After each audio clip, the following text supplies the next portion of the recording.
ನಮಸ್ಕಾರ ಸ್ನೇಹಿತರೆ, ನೀವು ನೋಡ್ತಾ ಇದ್ದೀರಾ ಅಗ್ರಿ ಗ್ರೂಪ್ ಯೂಟ್ಯೂಬ್ ಚಾನಲ್. ನಾವು ಇಂದಿನ ವಿಡಿಯೋದಲ್ಲಿ ಬೆಳೆ ವಿಮೆ ಕಟ್ಟಿರುವಂತಹ ರೈತರು ಬೆಳೆ ವಿಮೆ ಕಟ್ಟಿದ ನಂತರ ನಮ್ಮ ಒಂದು ಅರ್ಜಿ ಸಮರ್ಪಕವಾಗಿ ಬೆಳೆ ವಿಮೆ ಕಂಪನಿಗೆ ವರ್ಗಾಯಿಸಲಾಗಿರುತ್ತದೆ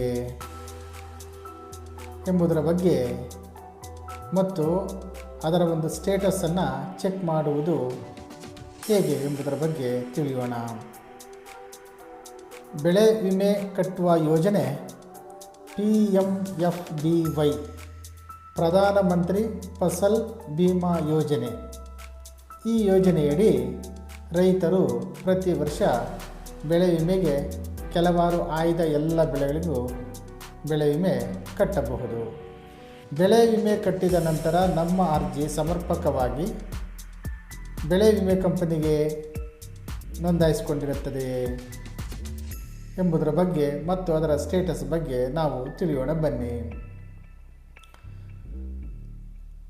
ಬೆಳೆ ವಿಮೆ ಬಗ್ಗೆ ಮಾಹಿತಿಯನ್ನು ನಾವು ಕಂಪ್ಯೂಟರ್, ಲ್ಯಾಪ್ಟಾಪ್ಗಳಲ್ಲೇ ನೋಡಬೇಕು ಅನ್ನುವ ಅವಶ್ಯಕತೆ ಇರೋದಿಲ್ಲ.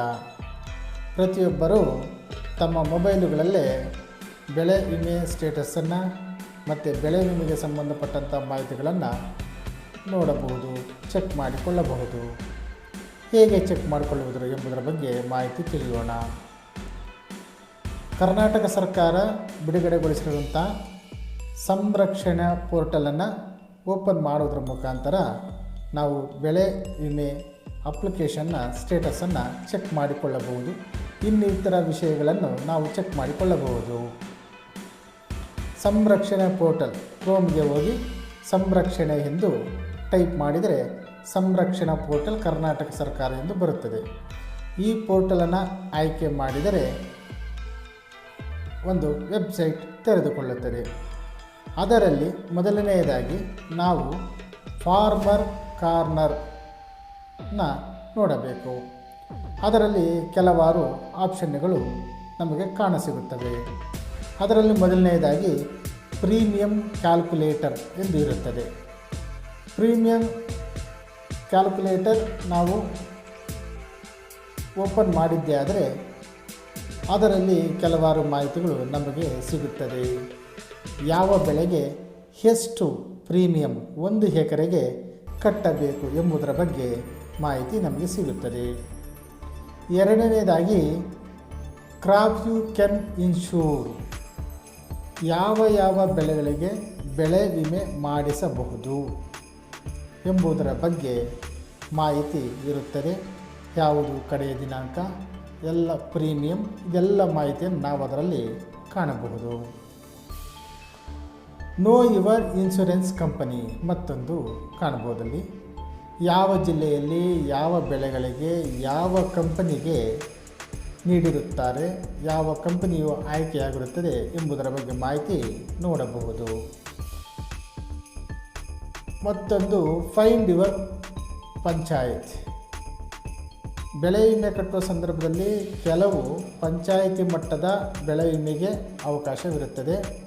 ಇನ್ನು ಕೆಲವು ಬೆಳೆಗಳಿಗೆ ಹೋಬಳಿ ಮಟ್ಟದ ಬೆಳೆಗಳಿಗೆ ಅವಕಾಶವಿರುತ್ತದೆ.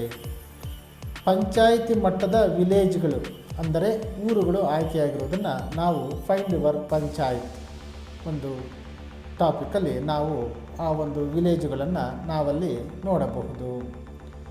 ಮತ್ತೊಂದು crop insurance details on survey number ಅಂತ ಇರುತ್ತದೆ. ರೈತರು ಬೆಳೆ ವಿಮೆ ಕಟ್ಟಿದ ನಂತರ ಪ್ರಪೋಸಲ್ ನಂಬರ್, ಅಕ್ನಾಲಜ್ಮೆಂಟ್ ನಂಬರನ್ನು ಕಟ್ಟಿಸಿಕೊಂಡಂಥ ಒಂದು CSC ಸೆಂಟರ್, ಗ್ರಾಮೋನ್ ಕೇಂದ್ರ ಅಥವಾ ಬ್ಯಾಂಕ್ನವರು ನೀಡಿರುತ್ತಾರೆ. ಈ ಒಂದು ಪ್ರಪೋಸಲ್ ನಂಬರನ್ನು ನಮೂದಿಸುವ ಮುಖಾಂತರ ಅಥವಾ ದೂರವಾಣಿ ಸಂಖ್ಯೆ, ಫೋನ್ ನಂಬರ್ ನಮೂದಿಸುವ ಮುಖಾಂತರವೂ ಸಹ ನಾವು ಮಾಹಿತಿಯನ್ನು ನೋಡಬಹುದು. ಅವೆರಡೂ ಇಲ್ಲದ ಸಂದರ್ಭದಲ್ಲಿ ಮತ್ತೆ ನಮ್ಮ ಒಂದು ಸರ್ವೆ ನಂಬರ್, ಯಾವ ಊರಿನ ಸರ್ವೆ ನಂಬರ್ಗಳು ಬೆಳೆ ವಿಮೆಗೆ ನೋಂದಾಯಿಸಿಕೊಳ್ಳಲಾಗಿದೆ ಎಂಬುದನ್ನು ಈ ಒಂದು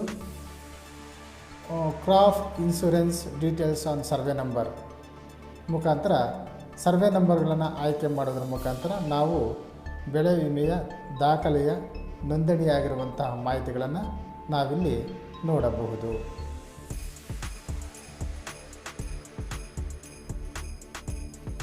ಮತ್ತು ಈಗ ನಾವು ಪ್ರಮುಖವಾದ ಒಂದು ಟಾಪಿಕನ್ನು ನೋಡೋಣ. ಚೆಕ್ ಸ್ಟೇಟಸ್ ಎಂಬುದನ್ನು ಆಯ್ಕೆ ಮಾಡಿದರೆ ಅಲ್ಲಿ ಒಂದು ಪೇಜ್ ತೆರೆದುಕೊಳ್ಳುತ್ತದೆ. ವರ್ಷ ಆಯ್ಕೆ ಮಾಡಿಕೊಳ್ಳಬಹುದು, ಋತು ಸೀಸನ್ ಆಯ್ಕೆ ಮಾಡಿಕೊಳ್ಳಬಹುದು. ವರ್ಷ ಯಾವ ವರ್ಷದ ಮಾಹಿತಿ ನಮಗೆ ಬೇಕು ಆ ಒಂದು ವರ್ಷವನ್ನು ಆಯ್ಕೆ ಮಾಡಬೇಕು. ಸೀಸನ್ ಖಾರಿಫ್, ರಬಿ, ಈ ರೀತಿ ನಮಗೆ ಯಾವ ಒಂದು ಋತು ಬೇಕು ಅದನ್ನು ಆಯ್ಕೆ ಮಾಡಿಕೊಳ್ಳಬಹುದು. ಕನ್ನಡ ಅಥವಾ ಇಂಗ್ಲೀಷ್ ಎರಡೂ ಭಾಷೆಯಲ್ಲೂ ನಾವು ಇದನ್ನು ಕಾಣಬಹುದು. ಚೆಕ್ ಸ್ಟೇಟಸ್ ಟೈಪ್ ಪ್ರಪೋಸಲ್, ಅಲ್ಲಿ ಪ್ರಪೋಸಲ್ ನಂಬರ್ ನಮೂದಿಸ್ಬೋದು. ಮೊಬೈಲ್ ನಂಬರ್ ಟಿಕ್ ಮಾಡಿದರೆ ಮೊಬೈಲ್ ನಂಬರ್ ನಮೂದಿಸಿ ಮಾಹಿತಿಯನ್ನು ನೋಡಬಹುದು. ಅಪ್ಲಿಕೇಶನ್ ನಂಬರ್ ಎಂಟ್ರಿ ಮಾಡಬಹುದು. ಅಂದರೆ ಪ್ರಪೋಸಲ್ ನಂಬರ್ ಟಿಕ್ ಮಾಡಿದೆ ಆದರೆ ನಾವು ಅಕ್ನಾಲಜ್ಮೆಂಟ್ ನಂಬರನ್ನು ನಾವು ಎಂಟ್ರಿ ಮಾಡಿ ಮುಂದಿನ ಒಂದು ಕ್ಯಾಪ್ಚಾವನ್ನು ಎಂಟ್ರಿ ಮಾಡಿ ಸರ್ಚ್ ನಾವು ಒತ್ತಬೇಕು. ಇನ್ಶೂರೆನ್ಸ್ ಕಂಪನಿಯು ಆಯ್ಕೆಯಾಗಿರುವಂಥದ್ದು ಯಾವ ಒಂದು ಕಂಪನಿ ನಿಮ್ಮ ಬೆಳೆಗೆ ಆಯ್ಕೆಯಾಗಿರುತ್ತದೆ, ನಿಮ್ಮ ಒಂದು ಜಿಲ್ಲೆಯಲ್ಲಿ ಆಯ್ಕೆಯಾಗಿರುತ್ತದೆ, ಅದರ ಒಂದು ಇನ್ಶೂರೆನ್ಸ್ ಕಂಪ್ನಿ ನೇಮಲ್ಲಿ ಉದಾಹರಣೆ SBI ಜನರಲ್ ಇನ್ಶೂರೆನ್ಸ್ ಅಂತ ಬರುತ್ತದೆ. ಅದರ ಕೆಳಗೆ ನಿಮ್ಮ ಒಂದು ಇನ್ಶೂರೆನ್ಸ್ ಮಾಹಿತಿಯು ಅಲ್ಲಿ ಬರುತ್ತದೆ. Proposal number, Aadhaar number, phone number, status, ಆ ಒಂದು ಯಾರು ನಿಮ್ಮ ಒಂದು ವಿಮೆಗೆ ನೋಂದಾಯಿಸಿದರು, CS ಸೆಂಟ್ರ, ಗ್ರಾಮೀಣ ಕೇಂದ್ರನ, ಬ್ಯಾಂಕ್ನವರ, ಎಲ್ಲ ಮಾಹಿತಿ ಅಲ್ಲಿ ಬರುತ್ತದೆ. ಅದನ್ನೆಲ್ಲವನ್ನು ನಾವು ನೋಡಬಹುದು. ಕೊನೆಯಲ್ಲಿ ಸೆಲೆಕ್ಟ್ ಇರುತ್ತದೆ. ಸೆಲೆಕ್ಟನ್ನು ಟೈಪ್ ಮಾಡಿದ್ದೆ ನಾವು ಟಿಕ್ ಮಾಡಿದ್ದೆ ಆದರೆ ಮುಂದೆ ಹೆಚ್ಚಿನ ಮಾಹಿತಿ, ನೀವು ಅರ್ಜಿ ಯಾವ ದಿನಾಂಕದಲ್ಲಿ ಹಾಕಿದ್ರಿ, ಅದು ಯಾವ ದಿನಾಂಕದಲ್ಲಿ ಡಾಟಾ ಎಂಟ್ರಿ ಆಯಿತು, ಇದು ಮತ್ತು ವೆರಿಫಿಕೇಷನ್, ಬ್ಯಾಂಕ್ನವರು ವೆರಿಫಿಕೇಷನ್ ಯಾವ ದಿನಾಂಕದಲ್ಲಿ ಮಾಡಿದರು, ಯಾವ ದಿನ ಪೇಮೆಂಟ್ ಆಯಿತು, ಮತ್ತು ಮುಂದೆ ಪೇಮೆಂಟ್ ಆದ ನಂತರ ಇದು ಬ್ಯಾಂಕಿನಿಂದ ಇನ್ಶೂರೆನ್ಸ್ ಕಂಪನಿಗೆ ಯಾವ ದಿನಾಂಕದಂದು ಫಾರ್ವರ್ಡ್ ಆಗಿದೆ ಎಂಬುದರ ಬಗ್ಗೆ ಎಲ್ಲ ಮಾಹಿತಿಯನ್ನು ನಾವಲ್ಲಿ ತಿಳಿಯಬಹುದು. ಈ ರೀತಿ ನಮಗೆ ಅಪ್ಲಿಕೇಶನ್ ನಂಬರ್ ಮತ್ತು date, data entry date, verification ಮತ್ತು forward to the insurance company, ಈ ರೀತಿ ಮಾಹಿತಿಗಳು ನಮಗೆ ಸಿಕ್ಕಿದೆ ಆದರೆ ನಮ್ಮ ಅರ್ಜಿ ಸಮರ್ಪಕವಾಗಿ ಅಪ್ಲೋಡ್ ಆಗಿದೆ, ಎಂಟ್ರಿ ಆಗಿದೆ ಎಂದು ನಾವು ತಿಳಿಯಬಹುದು. ಈ ರೀತಿ ಮಾಹಿತಿಗಳು ನಮಗೆ ಸಿಕ್ಕಿಲ್ಲವಾದರೆ ನಮ್ಮ ಅರ್ಜಿಯು ಅರ್ಧದಲ್ಲಿಯೇ ಅನುಮೋದನೆ ಆಗದೆ ಇರುತ್ತದೆ. ಈ ಒಂದು ಸಂದರ್ಭದಲ್ಲಿ ನಾವು ಮುಂದಿನ ದಿನಗಳಲ್ಲಿ ಬೆಳೆ ವಿಮೆಯ ಒಂದು ಹಣವನ್ನು ಪಡೆಯಬೇಕಾದರೆ ರೈತರು ತೊಂದರೆ ಪಡುವ ಅವಕಾಶವಿರುತ್ತದೆ. ಆದುದರಿಂದಲೇ ರೈತರು ಮೊದಲೇ ಈ ರೀತಿಯ ಮಾಹಿತಿಯನ್ನು ಮೊದಲೇ ಅವರ ಒಂದು ಅಪ್ಲಿಕೇಶನ್ನ ಸ್ಟೇಟಸನ್ನು ಚೆಕ್ ಮಾಡಿಕೊಂಡು ಸುರಕ್ಷಿತವಾಗಿ ಇರಲು ಕೋರಲಾಗಿದೆ. ಧನ್ಯವಾದಗಳು.